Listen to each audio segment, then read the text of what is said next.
공동체가 아멘. 오늘 본문은 역시 이제 지난번에 이어서 8장은 계속 같은 얘기예요. 같은 얘기를 지금 반복하고 있고 예수님께서 이제 진리가 너희를 자유케 하리라. 오늘 이제 본문 제목이에요. 진리가 너희를 자유롭게 하리라 하니까 무슨 얘기하는 거예요? 우리가 종이 된 적이 한 번도 없는데, 그러니까 예수님이 하시는 말씀을 잘 이해하지 못하는 유대인들의 모습을 보고, 제가 이제 처음에 오늘 이제 시작하고 싶은 건 지난번에 봤던 이제 마지막, 제가 이제 언급하진 않았는데 여러분 30절 한번 가보세요. 바로 앞에 절이세요. 이거 한번 읽어보실까요? 이 말씀을 하심에 많은 사람이 믿더라 얘기하시고요. 31절 보면 그러므로 예수께서 자기를 믿는 유대인들에게 이르시되 라고 얘기하죠. 당연히 이제 30절 그 믿은 사람과 지금 31절에 믿는 유대인들이 동일한 그룹이겠죠. 그럼 이제 여러분에게 질문 한번 드리고 싶어요. 30절에 믿었다라고 얘기하는 이 그룹이 진짜 믿은 거 맞습니까? 31절 다시 이 믿음 유대인들에게 주님이 지금 말씀하시는 게 오늘 본문 내용이잖아요. 31에서 39절까지. 물론 뒤에까지 계속 이어지지만 일단 제가 이제 39절로 본문을 일단 끊었어요. 그럼 이제 30절에서 믿었던 그 유대인이 31절에 그 믿은 유대인들, 그러면 그들이 진짜 믿었냐? 주님 외에 다른 사람이 없습니다. 진짜 믿은 거 맞습니까? 아닙니까? 그러니까 이런 식의 표현이 요한복음에 나와요, 여러분. 유대인들이 예수님 말씀을, 오히려 말씀보다는 표적이 낫겠죠. 표적을 보고 유대인들이 믿었다라고 얘기하고, 그리고 예수께서는 유대인들의 마음을 아시고 그들을 믿지 않았다라고 얘기해요. 그게 이제 2장 후반절에 나옵니다. 기억이 나실지 모르겠지만 2장 23절, 25절까지고 3장 1절에 누가 소개됩니까? 니고데모가 소개되죠. 그러니까 믿지 않은 제가 전형적인 인물로 니고데모를 3장에 등장시킨다고 얘기했어요. 제자들도 떠나가고, 오늘 본문에 그러니까 30절에 믿었다 할 때 사실 그들의 믿음이 참된 믿음이 아니고요. 그리고 31절에 이 믿은 유대인들에게 예수께서 말씀하실 때는 뭔가 많이 부족한 거예요. 그래서 지금 이제 오늘 본문의 내용들을 설명하고 있는 내용을 같이 한번 살펴보도록 합니다. 그럼 이제 여러분에게 질문한 건 또 이런 거죠. 그럼 여러분 도대체 믿음은 뭐냐? 주님이 여기서 얘기하시는 믿음은 뭐냐는 거예요. 그 얘기가 이제 3장 다시요. 지금 오늘 본문의 31절에 소개가 됩니다. 한번 다시요 보세요. 뭐가 나옵니까? 일단 저는 이제 하나만 31절 하나만 유대인들에게 이르십니다. 너희가 내 말에 거하면 참된 뭐가 돼요? 내 제자가 된다라고 얘기해요. 그러니까 일단 믿음이 뭐냐? 그러니까 믿었다는 것을 어떻게 확증을 시키냐? 어떻게 합니까? 주님의 말씀 안에 거하시는 겁니다. 사실 이게 메노엔이라는 단어를 쓰는데 어디 안에 머물다라는 의미예요. 그럼 어디 안에 어디 머뭅니까, 여러분? 주님이 내 말에 거하면 너희가 참 내 제자가 돼라고 얘기할 때, 그러면 어디 안에 머무신다고요? 당연히 말씀 안에 머문다고 얘기하죠.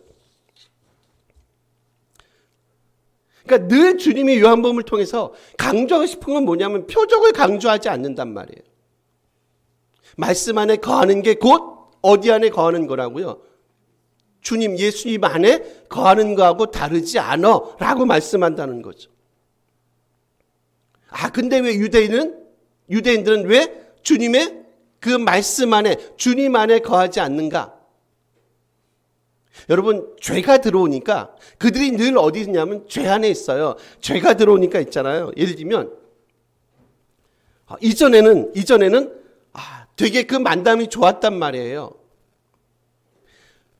우리 이렇게 한번 해볼까요? 처음에 이제 결혼할 때 아니면 이제 연애를 할 때 처음에 만나면 그러잖아요. 내가 당신을 만난 게 참으로 기적이요. 기적 같은 일이요라고 얘기하잖아요. 근데 나중에 시간이 지납니다. 이제 가슴이 더 이상 떨리지 않아요. 그럼 이제 나중에 무슨 얘기를 합니까? 당신을 만난 게 기적이 아니라 당신은 나의 적이요라고 얘기하죠. 이제 어느 순간 이제 적 애니미가 됩니다. 우리 편이 아니라 이제 적군이 되는 거죠. 뭐 하지 않으면요, 서로 간에 신뢰를 주지 않으면, 그러니까 지금 어디 어디에 머물다라는 얘기는 이런 거야. 그러니까 어떻게 보면 상호 거주의 개념이 있어요. 상호 거주와 아주 친밀한 연합을 표현할 때 어디 어디 안에 머물다, 앤이란 단어를 쓴다는 거예요. 즉 그 얘기는 뭐냐면 결국 누구를 여러분 이 얘기는 고발하고 있어요. 유대인들을 고발하고 있죠. 그들은 어떻게 하지 않는다고요? 주님의 말씀 안에 거하지 않고 주님 안에 거하지 않아요. 그러니까 뭐요? 그러니까 늘 이해하지 못하고 늘 시비만 걸고. 마지막 한번 여러분 봐보세요. 59절 가보세요. 이거 한번 읽어볼까요? 59절입니다. 그들이 돌을 들어 치려 하거늘 예수께서 숨어 성전에서 나가시. 어떤 사람들입니까? 지금 저희가 봤던 거 있잖아요. 30절, 31절에 하면 이들은 누구라고 지금 일단 표현을 해요. 일단 믿는 사람들이라고 얘기하잖아요. 그러니까 표면적 유대인이 아니고 표면적 그리스도인들이 아니죠. 59절에 의하면 믿었다고 얘기하는 그들이 오히려 어떻게 합니까? 이제 예수님 말씀이 끝나니까 오히려 예수님을 돌로 치고 죽이려고 하지 않습니까? 여러분 이제 교회력으로 보면 오늘이 사실 종교개혁 주일입니다. 오늘 이제 사실상 이제 교계적으로 되게 큰 일이 있어요. 아시겠지만 이제 광화문 막 시청에 모여서 한 100만, 200만을 예상하고 있는데 차별금지법, 동성애법 이제 그런 것 때문에 이제 저희가 소위 말하는 이제 집회라고 이제 기도를 합니다. 저희는 이제 공식적으로 나간에 많은 그런 이제 광고는 드리지 않았지만 종교개혁이 지금 거의 507년 차래요. 지금이. 저는 이제 무슨 생각이 드냐면 어쨌든 종교개혁이 일어난 지 507년이 됐는데 여전히 종교개혁은 제가 볼 땐 ING예요. 그러니까 두 가지 트랙으로 지금 교회가 위협을 받고 있어요. 하나는 뭐냐면 외적인 박해입니다. 지금 그런 거 있죠. 차별금지법, 동성애. 만약에 이게 통과가 되면 내 자녀라도 함부로 말을 못하고 내 자녀도 뭐라고 못한다는 거예요. 얘가 엄마나 좀 이상해요. 딸이 아들이 딸로 돼도 부모가 어떻게 할 수가 없다는 거죠. 그런 놈의 법이 다 있어요. 벌써 유럽은 많이 그런 걸로 알고 있고. 그러니까 이게 통과가 되면 진짜 자식과 부모 자식 사이에 이제 더 이상 그런 부분에 있어서는 서로 타치를 못하는 상황까지 오게 됩니다. 이거 조금 더 한번 들어가 보시면 사실 이런 식의 일들은 여러분 어떻게 보면 언제부터 시작됩니까, 여러분? 어떻게 보면 창세 이래로 시작이 돼요. 그죠? 벌써 그때부터 동성애가 시작되지 않습니까? 내가 저 사람을 상관하리라 같은 것들 있죠. 어떤 외적인 침투가 있어요. 그리고 박해가 있습니다. 그리고 내부적인 또 위협이 있어요. 교회 자체 내 위협. 그러니까 두 가지 트랙을 어떻게 보면 지금 이 시대의 교회가 싸워야 됩니다. 외부로부터의 협박들, 위협들, 이런 일들, 차별금지법 같은 것들 통과되면 엄청난 일들이 벌어질 거다. 분명히. 훨씬 더 이 땅에 살기가 믿음을 지키는 것이 쉽지 않을 거다. 이제 자녀들도 타치하지 못할 거다. 그리고 또 하나는 뭐라고요? 내부로부터. 교회 안에서부터 일어나는 다양한 뭡니까? 무슨 바람이 불까요? 이미 있죠. 다양한 저는 세속화의 현상들. 예를 들면 성공주의 같은 거 있죠. 또 뭐가 있을까요? 성공주의. 번영 같은 거. 그리고 여러분 아이러니한 게 뭔지 아세요? 어떤 한국 교회 안에 100년 이상이 전에 복음이 들어왔어요. 그래서 이렇게 그 교회사 교수님이 하는 얘기를 잠깐 들어봤거든요. 이렇게 전 세계적으로 이렇게 말씀 중심의 그 방향을 지어나가는 그 교회가 한국 교회가 그게 되게 강하다고 얘기하더라고요. 이렇게 말씀을 강조하는 성향이 있는 게 한국 교회가 되게 강하대요. 근데 아이러니한 게 뭐냐면 상대적으로 말씀이 되게 약한 게 한국 교회래요. 되게 아이러니하죠. 말씀을 아주 많이 강조하는 교회가 한국 교회인데 근데 오히려 그 말씀을 되게 오해하는 교회가 또 한국 교회래요. 그러니까 충분히 말씀이 어떻게 보면 우리가 강단을 통해서든지 뭐를 통해서든지 선포가 되지 않아요. 그러니까 무슨 일이 벌어지는 거예요. 지금 한국 교회가 사실상 위기 상황에 맞닥뜨리는 겁니다. 외적인 요인도 있지만 사실상 내적인 요인들도 되게 저는 강하다고 보거든요. 오늘 본문 주님과 함께 연결시켜 보세요. 주님이 뭐라고 말씀합니까? 너희들은 이제 어디 안에 거하시라고요? 기적이나 표적 안에 거란 얘기 하지 않으세요. 은사 중심의 삶을 살아내고 은사를 통해서 이 땅에 하나님의 교회가 하나님의 백성들 든든히 세워가라고 말씀하지 않으세요. 뭐를 통해서? 이제 말씀 안에 거하는 것이야말로 진정에 이 땅에 하나님의 교회를 세워나가고 이 땅의 부흥을 다시 회복시키는 어떻게 보면 유일한 방법이야라고 오늘 본문에 우리에게 말씀한다는 거예요. 또 하나는 뭐냐면 여러분, 우리 제목 오늘 진리가 너희를 자유케 하리라요. 32절 다시 한번 보실래요? 32절. 진리를 알지니 진리가 너희를 자유케 할 거야 라는 말씀을 해요. 진리란 단어 알레세이아, 요건 이제 잘 아실 것 같고, 요 단어가 알레세이아라는 요 단어가 신약 전체에서 109번이 사용이 돼요. 근데 요한 문헌 있죠. 예를 들면 요한복음, 요한 서신을 다 합치면 몇 번이 사용되냐면 45번이 사용이 됩니다. 45회가 사용되고 요한복음만 25회가 사용이 돼요.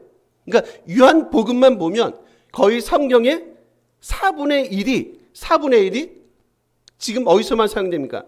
요한복음에서만 사용이 됩니다. 109번, 25번이니까 요한복음에. 이 진리란 단어가 즉 뭐예요? 되게 일단 많이 사용된다. 신약 전체에서 4분의 1이니까 꽤 많은 거 아니에요? 요한복음에서만, 요한 문헌까지 포함하면 거의 절반입니다. 45회니까 109회 중에서. 요게 이제 진리란 요 단어가 물론 이제 주님을 말씀하지만 이게 원래 문자적으로 보면 이런 거, 그러니까 감춰졌어요. 감춰졌다가 드러난 사실을 표현할 때 요걸 진리라고 그 당시 사람들은 표현합니다. 또 어떤 학자들은 그래요. 이제 인간의 실제와 대조되는 신적인 실제를 표현할 때 이 알레세이아라는 단어, 진리란 단어를 쓴다는 거죠. 감춰졌다가 드러난 어떤 사실들, 인간적 실제와 대조되는 신적인 실제가 드러남을 뭘로 본다? 진리란 단어로 설명을 한다. 그럼 여러분 이거를 볼 때 감춰졌다가 드러났어요. 인간적 실제하고 신적 실제 요 두 개를 대조해요. 그럼 어떻게 합니까? 이걸 뭘로 봐요? 뭘로 볼 수 있을까요? 왜 이러세요? 육신의 눈으로 보면 보이지 않을 거 아닙니까? 그죠? 땅에 속한 자들은 이걸 보지 못한단 말이에요. 땅에 속한 자들은 오늘 요한복음식 표현하면 땅에 속한 자들은 늘 뭐만 보겠어요, 여러분? 땅의 것만 보지 않겠어요? 늘 그런 것만 보겠죠. 자기 눈앞에 드러난 가시적인 것들. 하나님은 진짜 실체를 딱 보여주신 거예요. 딱 보여주셨는데 이게 보이지 않아요. 왜 그렇다고요? 이분들은 어디 속했다고요? 이분들은 늘 땅에 속한 삶만 추구하기 때문에 그래요. 그래서 이 땅에 위기가 오고 이 조국교회 안에 참 아쉽지만 위기가 오는 이유가 뭐냐면 조금은 우리의 시선을 이제는 더 이상 땅에 속한 것이 아니라 하늘에 속한 것으로 우리의 시선을 분명히 바꾸고 전환시킬 필요가 있죠. 그래서 여러분 종교개혁이라는 게 그런 의미에서 우리에게 여전히 이것은 지금도 뭐라고요? 현재 진행의 의미를 가지죠. 507년 전에 이런 일이 벌어졌습니다를 기념하는 게 아니라 여전히 우리는 지금 이런 식의 삶의 세계관과 기조를 가지고 살아가는 거죠. 끊임없이 우리를 괴롭히는 것들, 끊임없이 우리를 위협하고 끊임없이 우리를 타락하게 만드는 것들, 끊임없이 본질을 훼손하는 것들이 과연 우리 삶에 무엇인가? 뭡니까 여러분? 뭐겠습니까? 뭐겠죠? 뭔가 있겠죠?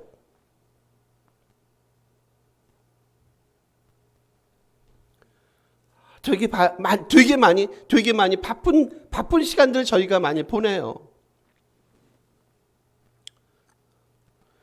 그렇다고 저희가 직장을 놓을 수는 없으니까. 근데 한 번씩 정도는 이렇게 좀 곰곰이 한번 묵상이라도 좋고 생각이라도 좋고 어떤 방식이든지 이게 뭐지? 우리 이러다 가는 건가? 가잖아요. 그죠? 먹고 살고만 하다가 그냥 가는 거 아닙니까? 엊그저께 뉴스 들으셨을 거예요. 시끌시끌한 뉴스 들으셨을 거예요. 75세세요. 유명하신 분입니다. 열심히 일을 했더니 개인적으로는 이제 그분은 내비두고요. 개인적으로 안타까운 건 그런 거죠. 여러분 이제 나이가 50, 60, 70이 되시면 이제 삶을 엔조이할 때예요. 일할 때 저는 그렇게 삶을 일하실 때는 이제 40, 30, 40, 50대 일하는 거 아니에요. 이제 한 50대를 넘어가면 제 개인적인 생각은 그렇습니다. 이제 삶을 엔조이할 때입니다. 조금씩 이제 인생을 좀 관망도 해보고, 그러니까 자연도 한번 단풍도 느껴보시고, 겨울의 그 추위도 한번 느껴보시고, 조금은 삶을 관망할 좀 그런 나이 아니세요, 여러분? 앞만 보고 달려간 나이는 아니란 말이에요. 60이 지나가시면 그러지 않나요? 장로님 안 그러신가요? 별로 표정은 안 그러신 것 같아요, 표정.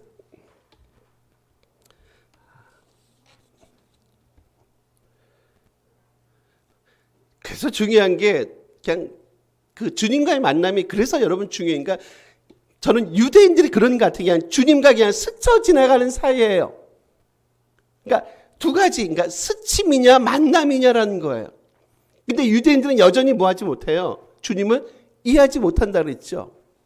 제가 계속 하는 얘기가 뭐야? 그분들은 입만 열면 누구 얘기한다? 입만 열면 하나님을 얘기하고, 입만 열면 사랑을 얘기하고, 입만 열면 성경, 율법, 토라를 얘기하는 분들인데 제가 보니까 그래요.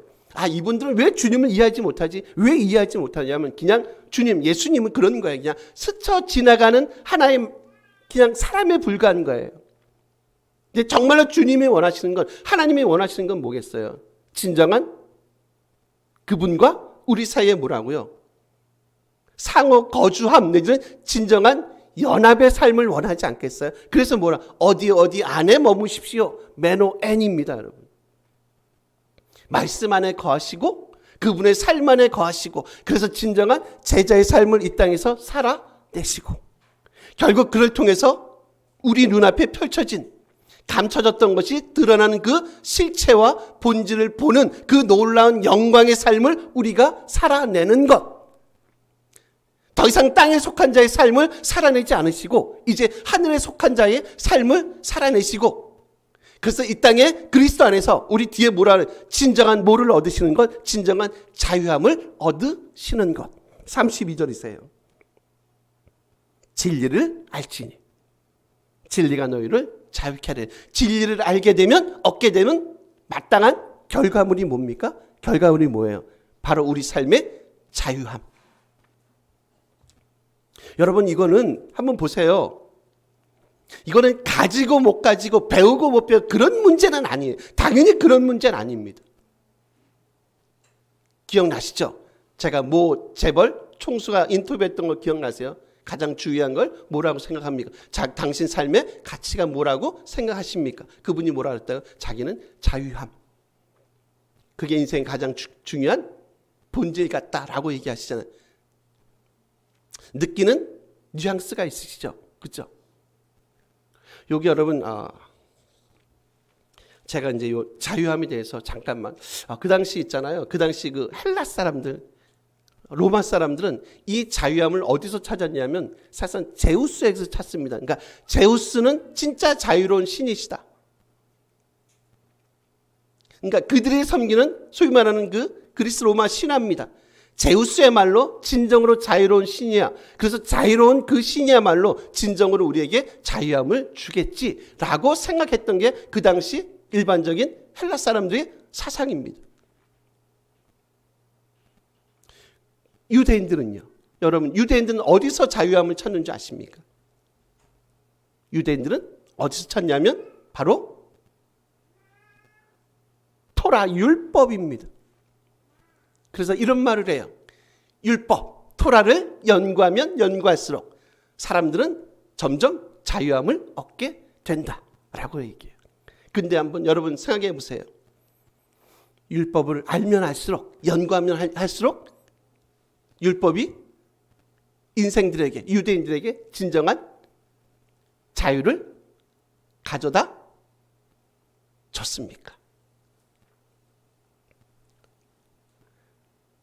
머리카락 하나에 거대한 산을 묶고 있는 것과 같은 삶을 그들이 살았다고 얘기했죠. 즉 그게 뭐예요? 율법의 짐이 너무 무겁고 큰 겁니다.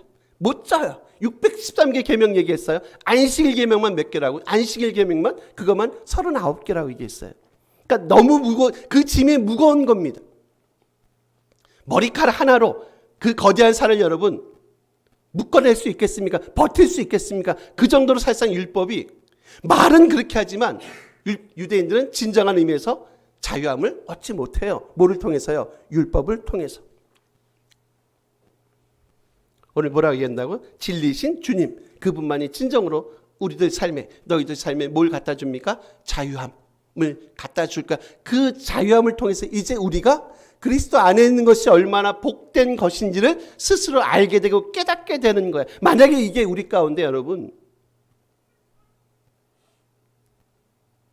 드러나지 않으시면 고민을 한번 해보셔야 돼요. 저도 마찬가지예요. 삶에 기쁨이 없어요. 자유하면 늘 뭔가 쫓기는 거예요.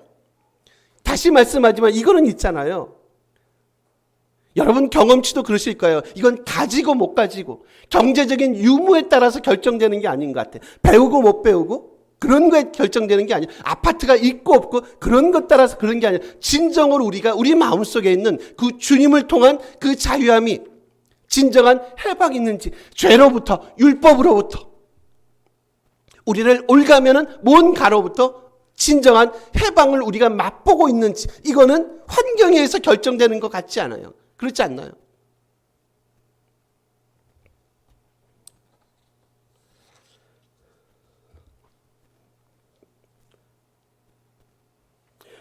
우리 35절 한번 볼까요? 예, 한번 읽어보세요. 읽습니다. 종은 영원히 집에 거하지 못하되 아들은 영원히. 34절에서 38절은 지금 종과 아들에 대한 얘기를 지금 소개하고 있습니다. 심플합니다.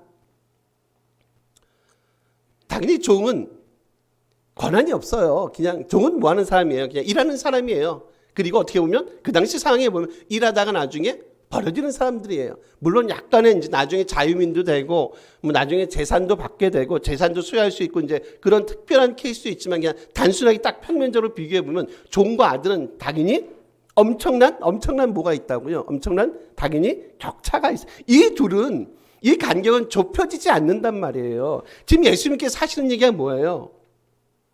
율법의 종이 있잖아요. 제우스의 종, 세상의 종 같은 거 있잖아요. 더 이상 우리 삶을 얽어매는 것들. 결국 그런 데서 자유하지 못한 사람들은 결국 뭐와 다를 게 없다. 종과 다를 게 없다는 거야. 근데 너희들은 뭐라는 거예요? 우리들은 뭐라는 겁니까, 여러분? 아들이에요, 아들. 상속권도 있어요. 부모의 상속권을 받는단 말이에요. 늘 자유롭단 말이에요, 여러분. 재산도 소유할 수 있고 우리에게 부모님이 계시고 모든 자유민이 누리는 권리들, 아들이 누리는 그 권리를 전부 다 우리가 누릴 수 있고 그 안에는 아들이니까 뭐가 없어요. 그 안에는 당연히 부족함이 없지 않겠어요, 여러분? 그렇지 않나요? 근데 왜 마침 너희들은 아들인데 딸인데 마치 누구처럼요? 마치 종처럼. 왜 너희들은 그런 삶을 살아가지? 그러니까 주님의 안타까움은 그런 거 아닙니까? 우리는 뭐라고? 우리는 오리가 아니라니까요. 우린 누구예요? 우리는 백조예요, 백조. 우린 종이 아니라는 거예요. 근데 왜 너희들은 종처럼, 오리처럼, 너희들은 백조인데?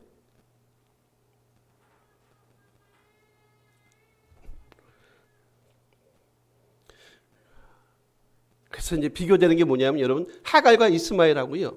사라와 이삭을 한번 비교해 보세요. 여러분 우리는 어디 라인에 속해 있습니까? 유대인들의 안타까움은 그런 거죠. 자기들 스스로 우리 몇 절인가요? 우리 37절 한번 비교를 한번 해볼까요? 예, 한 번만 더 읽어주세요. 읽습니다. 나도 너희가 아브라함의 자손인 줄 아노라. 그러나 내 말이 너희 안에 있을 곳이 없으므로 나를 죽이려 하는도다. 스스로는 뭐라고 얘기합니까? 아브라함이 자손이래요. 만약에 진정으로 그들이 아브라함이 자손이면 사실 무슨 삶을 살아가는 게 맞나요? 아들의 삶을 살아가겠죠. 그죠? 왜냐하면 아브라함도 누구예요? 아브라함도 주님의 자녀잖아요. 자기들 스스로는 뭐라고 합니까? 우리는 아브라함의 자손이요, 아브라함의 아들들이요. 그러니까 우리는 절대로 지옥 가지 않습니다. 할례 받은다는 절대로 지옥 가지 않습니다. 제가 얘기했죠. 선민 불패사상, 성전 불패사상. 늘 자기만의 세상에 빠져있는 이스라엘 백성들. 우리는 절대로 망하지 않습니다. 우리는 절대로 죽지 않습니다. 지옥 가지 않습니다. 왜요? 우리는 아브라함의 자녀이기 때문에 그렇습니다. 우리는 뭘 소유하고 있다고요? 우리는 성전을 소유하고 있기 때문에 절대로 우리는 패하지 않을 겁니다라는 사상에 꽉꽉 절어있는 유대인들. 근데 전혀 삶에 뭘 없어요? 삶에 자유가 없어요. 늘 아들의 삶이 아니라 늘 종의 삶을 살아가고 있는 유대인들. 여러분, 마지막 좀 기억했으면 좋겠어요. 과연 우리는 하갈, 이스마엘, 사라, 이삭입니다. 과연 우리는 여러분 어떤 삶을 삽니까? 우린 종입니까? 우리는 자녀입니까? 우리 안에 진정한 자유함이 있으세요? 그리스도를 통한 우린 그분 안에 머물러 계십니까? 우린 진리를 압니다. 진리이신 그분 안에 진정한 우린 자유함을 얻고 계십니까?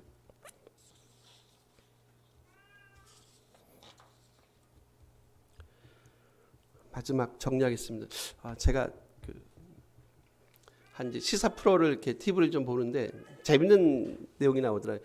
여러분 좀 중국의 결혼에 대한 트렌드가 뭐 바뀌진 않겠지만 약간씩 그게 이제 변화가 일어나겠죠. 일단 제가 본 바에 의하면 결혼을 하는데 중국 같은 경우입니다. 저희도 그럴 것 같은데 한 거의 7천만 원 정도 돈이 든대요. 뭐 저희도 그 정도. 중국이 원래 결혼식을 되게 화려하고 되게 돈이 투자가 많이 되나 보더라고요. 한 7천만 원. 정확하게 말씀드리면 제가 들은 바에 6,400만 원이 들어간다고 얘기합니다. 약간의 트렌드가 바뀐 게 요즘 맥도날드 웨딩이라는 게 요즘 약간의 젊은 사람들 층에서 약간의 바람이 불고 있대요. 맥도날드에서요, 거기서 결혼식을 한답니다.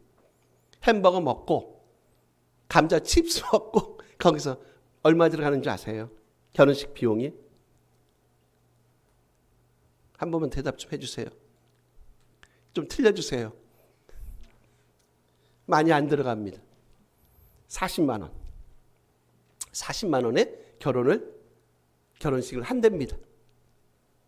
제가 이걸 해석을 한번 해볼게요. 왜 그런지는 모르겠지만 어쨌든 뭐 최소한 예식을 간소화시키자.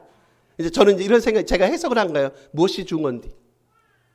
여러분, 예식이라는 건 필요가 없다는 얘기는 아니지만, 어떻게 보면 그건 쇼잉이잖아요. 보여주는 거잖아요. 우리 결혼합니다. 보여주는데 사실 그렇게 많은 돈은 필요 없죠. 우리 결혼해요 라고 보여주는 건데 그냥 간소화해도 될 것 같아요. 1,000만 원, 2,000만 원 정도로. 근데 엄청나게 돈이 많이 들어가요. 우리도 뭐 거기 못지않게 들어갈 것 같습니다. 특히 아시다시피 음식값이 요즘 장난이 아닙니다. 강남 쪽에는 뭐 10만 원 이상 되는 밥도 있다고 얘기해요. 그래서 10만 원 내고 혼자 오지 말라고 얘기하죠. 밥값도 안 나온다고. 여러분, 이렇게 생각해 보세요. 무엇이 중요합니까? 시기 중요합니까? 아니면 살아가는 세월들이 중요합니까? 여러분, 우리가 형식적으로 우리는 하나님의 자녀입니다. 그분이 우리를 자유롭게 했어요 라고 얘기하는 그 형식이 중요합니까? 아니면 정말로 하나님의 자녀의 삶을 살아내는 것이 중요합니까? 무엇이 중요합니까? 우리는 아들입니다 라고 외치는 그 외침보다 진짜 아들의 삶을 살아내는 것, 더 이상 종의 삶을 살아내지 않는 것, 우리는 오리가 아닌 것을 늘 깨닫고 살아가는, 우린 백조입니다의 삶을 살아내는 것. 여러분, 그게 더 중요하지 않을까요? 주님 말씀합니다. 진리가 너희를 자유롭게 할 거야. 세상의 그 어떤 것도, 세상의 그 어떤 시스템도, 세상의 그 누구도